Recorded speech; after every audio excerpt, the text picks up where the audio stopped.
Amigos de Radio Victoria o Congreso Televisión, en esta nuestra alianza hemisférica con Benamérica, con la Escuela de Gobernanza Benjamin Franklin, reporte confidencial, el portal sin filtro de Maybor Petit, la red global y en una producción de Mirne Corp, un programa más de ping-pong hemisférico, siempre, por lo menos en lo que a nosotros concierne, abogando por la libertad y la democracia, cueste lo que cueste. Y creo que se han dado pasos importantes recientemente en Venezuela con una primaria y en el mundo entero, que el mundo entero pudo ver y comprobar que los venezolanos sienten la democracia como suya, independientemente de las experiencias que están viviendo hoy como migrantes, pero la sienten y la quieren retomar. Entonces, ese es un tema importante. El tema de Argentina, que también pues, nos tiene en una perspectiva un tanto confusa todavía, pero que se tendrá que resolver. Y el problema de, el referéndum del régimen venezolano, entreguista, como sabemos que ahora es nacionalista, hablando de Guyana, pero ha entregado el resto del territorio, ha entregado Bolívar, ha entregado el campo, ha entregado la industria petrolera, ha entregado todo. Y entonces, ¿cómo podríamos resumir estos tres temas hoy, profesor? Claro que sí, estamos en el ping pong 154. No hicimos el del jueves pasado porque yo estaba con una pequeña afonía, no podía hablar bien. Gracias a unos guarapitos con limón me arreglé la garganta. Son clave. Pero efectivamente hemos tenido unos días muy agitados y el tema de Esequibo, que por supuesto lo vamos a tratar. Con respecto a, salgamos primero de Argentina, porque luego Sí, trataremos el tema de Venezuela. Ayer yo estuve en varios medios de comunicación y la pregunta primera era, ¿a usted le asombra que el candidato del gobierno entrara de primero? Y mi respuesta, aunque mucha gente no lo puede creer, es que no me asombra. No me asombra por varios motivos. Siempre mi maestro Dieter Nolen, mi maestro ya anciano, que fue mi maestro en la carrera, me dice, hay siempre que ver el contexto. Tú ves el árbol, pero también ves el bosque. Desde hace 4 meses, y tal vez esto tenga una repercusión penal, el candidato del gobierno, que es nada más y nada menos que el mismo ministro de Economía, Sergio Massa, lanzó un plan que en lenguaje criollo en Argentina se llamó el Plan Platita. ¿Qué significa el Plan Platita? Que un dato importante, aproximadamente entre el 40 y el 45% de los argentinos en general recibe algún bono del gobierno. Miren la cifra, entre el sí. 40 y el 45% de los argentinos recibe algún bono del gobierno. Los gobiernos peronistas tienen una fuerte incidencia populista. Y cuando asumió el señor Kirchner, que ya falleció, y luego su mujer, ese tono populista aumentó, duplicó. Y este ministro Massa, ministro y candidato al mismo tiempo, por eso es que yo digo que esto puede tener consecuencias penales a futuro, abrió este plan Platita, donde personas, cualquiera que no tenía trabajo, estaba recibiendo 84.000 pesos, simplemente por ser argentino. Te iba al banco, entregaba su cédula, no le preguntaban si trabajaba, si no trabajaba, usted recibía 84.000 pesos. Y la semana pasada, antes de la elección, Argentina, no solamente la capital, sino las grandes ciudades, tiene varios sistemas de transporte colectivo masivo. Y aparecieron en los transportes públicos una cuña, ya sea por un televisor o por un cartel, que decía, este transporte te cuesta 5 pesos. Si gana Milei, que ha prometido quitar todos los subsidios, acabar con todos los programas sociales, esto que te cuesta hoy 5 soles te va a costar 40. Esa campaña pegó en el electorado. Además, recordemos algo que dentro del contexto no podemos olvidar. El PRI de México, Acción Democrática en Venezuela, el Partido Liberal en Colombia, el Partido Colorado en Paraguay, el Partido Peronista en Argentina son unas maquinarias electorales. Y voy a ilustrar esto con una anécdota. Hace años, en un viaje que yo hice a Argentina para hacer un estudio sociológico, me fui a un lugar muy pobre y entrevisté a una señora muy mayor. Estoy hablando de una señora que debería tener aproximadamente 80 años. Y cuando le estaba haciendo la entrevista, sin preguntarle, porque mi entrevista era más bien de tipo social, ella me dijo, señor, ¿sabe qué? Le voy a decir una cosa, yo soy peronista. Y yo le digo, ah, qué bien. Me dice, sí, yo soy peronista. Entonces, le salió del alma decir algo que el domingo yo lo recordé mucho. Ella me dijo, mire, yo soy peronista. Y así el peronismo ponga al diablo como candidato, yo voto por el diablo. Esa frase me impactó muchísimo. Y esto tiene un poco el reflejo de lo que pasó el domingo. El domingo había tres posibilidades de pasar a la segunda vuelta. El señor Milei, el señor candidato del gobierno, Massa, y la señora Patricia Bullrich. Claro, si yo estoy diciendo que el peronismo es una sola fuerza, era el peronismo homogéneo, así fuera el candidato, el ministro de Economía o el diablo, y del otro lado teníamos a un libertario como Milei y a una señora de centro derecha como la señora Patricia Bullrich. O sea, la oposición iba dividida frente a la unidad del peronismo. Con razón, este señor pasa adelante y Milei entra casi 7 puntos más abajo. Y es un poco lo que cuando uno estudió ciencias políticas nos hablaban de la democracia utilitaria. Ese 45% de argentinos que recibe algún subsidio del gobierno y que en los últimos 3 meses esos subsidios se han duplicado y triplicado, dirían, o voto por esta aventura o voto por esto que ya tengo fijo mensualmente en mi bolsillo. Bueno, que eso es lo que ellos acostumbran llamar voto duro, digamos. El voto duro del peronismo, que Pero es el si no, voto el duro voto comprado, que tenía en el pasado el PRI de México, el que acaba de ganar de nuevo el Partido Colorado en Paraguay. Esos son los votos duros. Es más, el ministro Massa ha anunciado que estos subsidios van a seguir duplicados y triplicados nada más y nada menos que hasta el día siguiente de la segunda vuelta, que es el 19 de noviembre. O sea, el electorado va confiado, pero el lunes 20 de noviembre, cuando despierte, se va a dar cuenta que los subsidios volvieron a su nivel normal y no esta cosa aumentada. Vamos a ver qué va a hacer el señor Milei. Aquí hay toda una discusión sobre qué va a hacer la señora Patricia Bullrich con sus 23%. Lo más seguro es que ella vaya a apoyar a Milei. Ella ya ha dicho que de ninguna manera va a apoyar a Massa. Sí. Seguramente va a apoyar a Milei. Pero, ¿qué capacidad, la palabra en elecciones es, qué capacidad de endose tiene ese 23%? Ese es el punto. ¿Cuánta gente que votó por ella ahora se va con Milei? O simplemente dirá, ah, no, mejor me quedo con Massa y voto por Massa. Sí. Esa es la gran discusión. Y eso plantea que desde ayer el señor Milei tiene 30 días para armar una estrategia. Una segunda vuelta, y yo trabajo en campañas políticas hace más de 30 años, una segunda vuelta es una nueva elección. Es una nueva elección, sí. Las estrategias, la parte comunicacional, tiene que cambiar. ¿Qué va a hacer Milei para convencer a la gente de que él no es un loquito que va a destruir un sistema político si es que no tiene un sistema político económico alterno? En estos 30 días, Milei lo que tiene que demostrar es que voy a destruir lo malo, pero esta es mi oferta socioeconómica.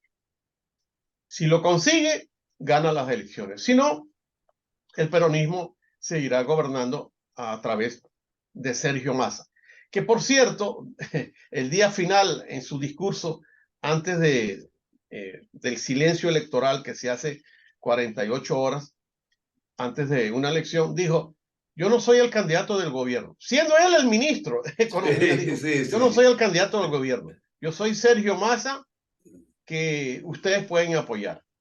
Y cuando yo comience mi gobierno el 10 de diciembre, voy a, lo que dicen muchos candidatos, voy a trabajar con la ancha base, un partido de unidad nacional.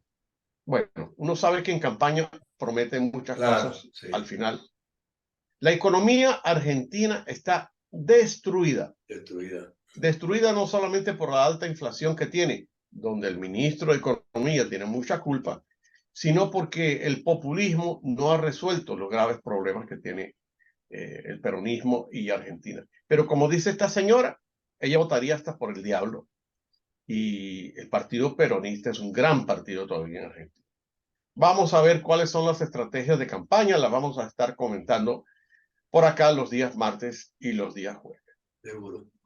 Y entremos al tema Venezuela, Ajá, muy importante. que también ha causado un gran impacto, eh, porque no es que no sepa, no es que no pudiéramos saber que iba a ganar María Corina, sino por la contundencia de los votos.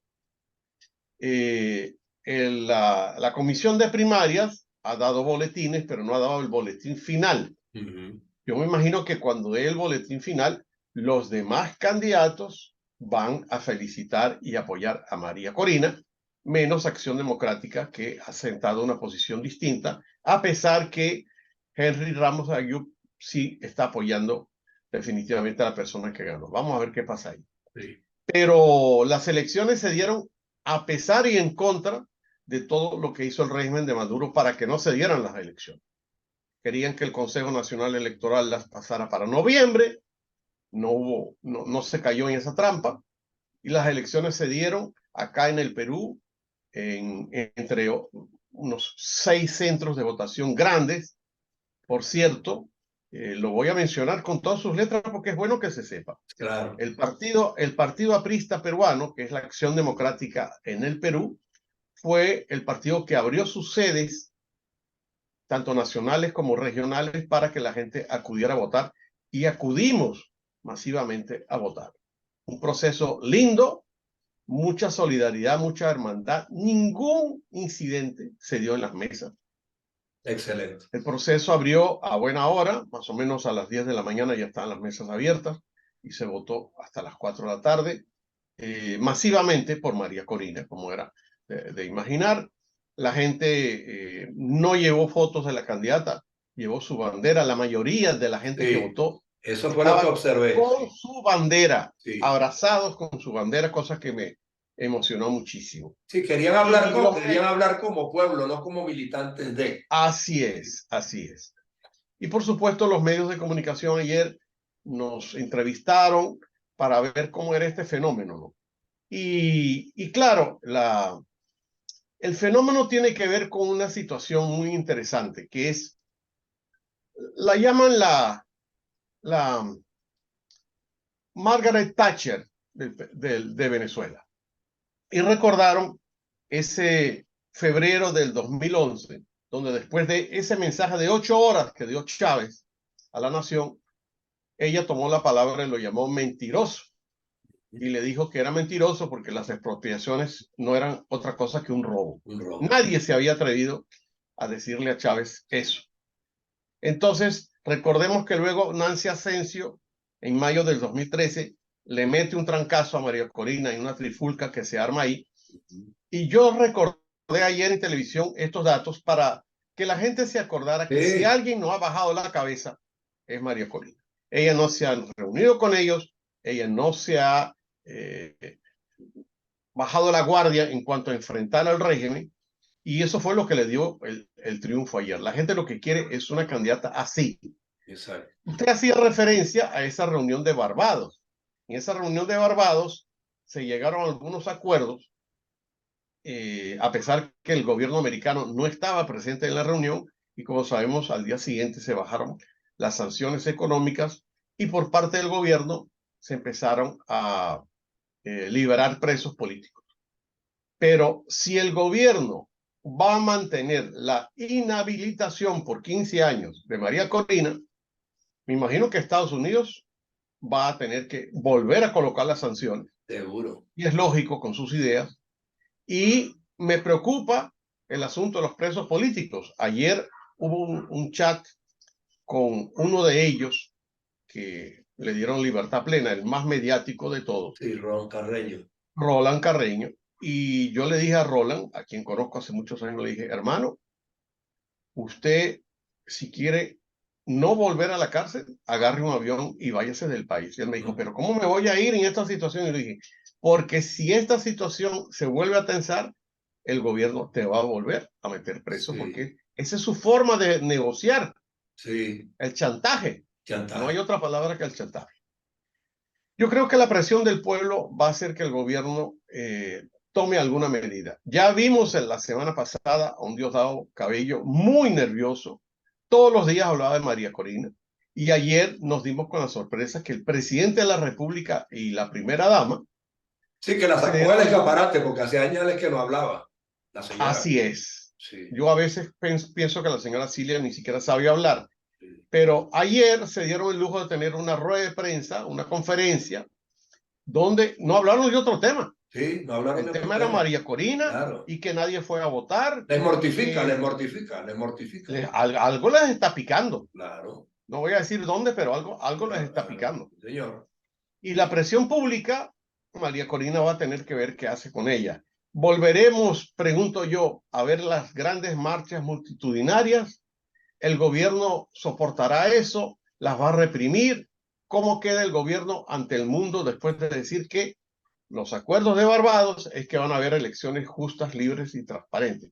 Ayer el señor Diosdado, en su primera parte, antes de denigrar del proceso y decir que nadie fue a votar, lo primero que dijo es, buenos días, por si acaso, María Corina no va a ser candidata nunca mientras nosotros estemos gobernando. Ese es el Cosa que discurso ya había ese es el repetido. discurso que quieren imponer, sí. Esa es la cantaleta que ya Sí. nos tenía acostumbrados. Bueno, pero ya lo Ahora, veremos. la gente que nos está viendo, los venezolanos que nos ven en todo el continente, sabe muy bien que si María Corina es candidata en unas elecciones libres, justas y transparentes, las va a ganar. Claro. Sin duda las va a ganar, a pesar de toda la maquinaria del gobierno, que no es el peronismo argentino, pero que tiene un montón de gente trabajando para el gobierno, millones de personas que también reciben alguna platita para trabajar para el gobierno. Pero el caudal de votos de María Corina es inobjetable. Vamos a ver qué va a suceder. Y como usted explicó muy bien, ahora nos quiere meter esta cortina de humo de volver a hablar del Esequibo, que como usted dice, es un diferendo que tenemos más que sus honorables 80 años. Y me recuerda mucho el otro diferendo, porque yo que viví en Maracaibo tantos años, siempre veía la discusión sobre de quién es la Guajira. Sí. O sea, si vamos a rescatar estos temas, imagínense a dónde vamos a llegar. Esto es una cortina de humo, Sí. armar un referéndum, distraer al jurado, al Consejo Nacional de Elecciones, que va a tener que gastar una fortuna, para un asunto que no se va a resolver con un referéndum, porque yo no creo que a estas alturas del siglo XXI vayamos a entrar militarmente al Esequibo. ¿Para qué? ¿Para qué desgastarnos? Como usted muy bien dijo, ellos no tienen moral para hablar de entrega de territorio cuando a Irán y a China le hemos entregado el El oro y arco el minero moro, completo. el arco Apure, minero completo. apure todo. Tenemos problemas de electricidad, tenemos problemas del agua por esas excavaciones y por esas exploraciones. Pero como Conatel no permite ni que se hable de las primarias y menos que se hable del arco minero, entonces el pueblo, mucha gente que sale a trabajar a las 5 de la mañana y vuelve a su casa a las 10 de la noche, ni enterado está. Y por supuesto, si el gobierno va a hacer un referéndum para preguntar si el Esequibo es o no venezolano, la gente mayoritariamente va a votar porque digan que el Esequibo es venezolano. Y ellos van a Pero hacer, fíjese las mallas que están utilizando para que se ajá, convocan el referendo. Todavía ni siquiera el Tribunal Supremo de Justicia ha dicho si esas preguntas son pertinentes o no y si caben dentro de el marco jurisdiccional del que estamos hablando. así es. Y entonces están distribuyendo una encuesta en los ciudadanos comunes y corrientes, los más ingenuos, para que firmen si están de acuerdo con las preguntas. Pero esa firma la van a utilizar para luego contabilizarlas como votos en el referéndum. Así es. Y decir que ellos son una fuerza mayoritaria y que todo el pueblo los apoya. Sí. Es como preguntarle a un maracucho si le gusta el puente sobre el lago, Exacto. o admiran a Rafael Urdaneta, que hoy estamos celebrando, por cierto, un día más de su nacimiento. O que qué les parece el relámpago del Catatumbo o la gaita. Sí. O sea, ¿quién va a decir que no? Exacto. ¿Quién va a decir que no? Pero es una ilusión óptica con la cual nos van a tener mareados, y seguramente después del resultado contundente de la gente apoyando el Esequibo, anunciarán cuándo se harán las elecciones. Así es. Porque eso es lo que viene. Esa es la intención que tienen. Sí. Ellos están ganando tiempo, Sí. pero se supone que en el segundo semestre del año que viene tendremos elecciones en Venezuela. Si las elecciones son sin María Corina, ya sabemos lo que va a pasar. Están declarando que es una dictadura al estilo cubano, al estilo nicaragüense y punto. Ellos lo que no quieren es soltar el coroto. Ayer una periodista me decía, pero profesor, ¿y si el chavismo se retirara 4 o 5 años o 6 años y la gente dijera, caramba, se fueron y ahora estos con esto de reconstruir el país no me están dando nada? A lo mejor el chavismo pudiera volver dentro de 4 o 5 años. Digo, eso no va a pasar. No. Ellos no van a soltar este coroto. No. No. Y les puse el ejemplo del Perú. Sí. Fujimori había gobernado del 90 al 95. Y luego gobernó del 95 al 2000. Y la gente decía, bueno, va a parar aquí porque no hay reelección. No, Fujimori montó una tercera reelección violando la ley porque estaba tan atado a Vladimiro Montesinos y a la red de corruptelas que se armó que él no podía entregar el país. A lo mejor si entregaba el país, Fujimori hubiera regresado como un gran héroe en el 2005, por darle una cifra. Pero no quisieron soltar el coroto porque la mamadera, perdón la palabra, y la conchupancia, la corruptela era muy grande, que si soltaban el poder, todo se iba a descubrir, que es un poco lo que está pasando en Venezuela. Exactamente. Si ellos llegaran a permitir que María Corina Machado fuera candidata, eso sería el cuchillo para su garganta. Exactamente. Y lo saben, y lo tienen clarísimo, lo tienen clarísimo. Lo tienen clarísimo. Sí. Así que nuestros venezolanos de la diáspora nos felicitamos a la elección del domingo. Esperemos los resultados finales, que todos los precandidatos apoyen a la candidata ganadora. Ayer ella tuvo 2 entrevistas con televisoras peruanas. Sé que también ha estado en televisoras de todo el continente. Sí. Y bueno, esto es una batalla de resistencia y de constancia y de no bajar, porque eso es otra cosa. Van a querer que ella negocie con el gobierno. Sí, y ahí tenemos una candidata que no va a negociar. No lo va a hacer, no lo va a hacer. Sí. No lo va a hacer, porque ella sabe tiene que negociar en todo caso potencial. con la oposición, del nivel que sea. Así con es. Los gremios, Así con es. la empresa privada. Esos son los que tienen que negociar con Tal cual. Sí. La empresa privada, que es la que salva al país. No hay de otra. Bueno. Eso es lo que tenemos. Vamos a ver de aquí a pasado mañana cómo evolucionan los números, a ver si tenemos el boletín final, y cualquier cosa siempre estamos pendientes. Por supuesto. El domingo no pudimos conversar porque en la zona donde estaban las casas del partido aprista, donde se hizo la asamblea, había tanta gente con celulares en la mano que la comunicación estaba imperdible, pero fue una gran jornada democrática. Pero la información fluyó afortunadamente de todas partes, yo la procesé y de verdad nos mantuvimos pendientes, hicimos contacto con quienes pudimos y bueno, íbamos reflejando los acontecimientos tal cual ocurrieron para que ahora desde el mismo sábado, sí. Que el primer venezolano que votó en Nueva Zelanda y en Australia. Exacto. Y ya por ahí uno veía por dónde iba la tendencia electoral. Sí. Vamos a ver qué pasa hasta aquí. Sí. Bueno, nuestro ping-pong 154. El día jueves próximo, Dios mediante. El día jueves. Gracias, profesor. Un gran abrazo. Igualmente, hasta luego.